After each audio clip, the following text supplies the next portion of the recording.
село. Какой вопрос вы бы задали? Когда мост будет через реку? Будут строить больше детских садов.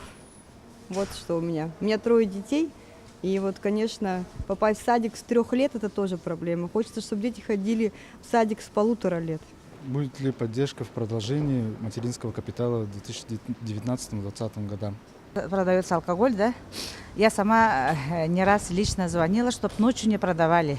Например, это на Киш Алексеева, где-то называется «Давай зайдем», маленький магазинчик, и Борисовка 1.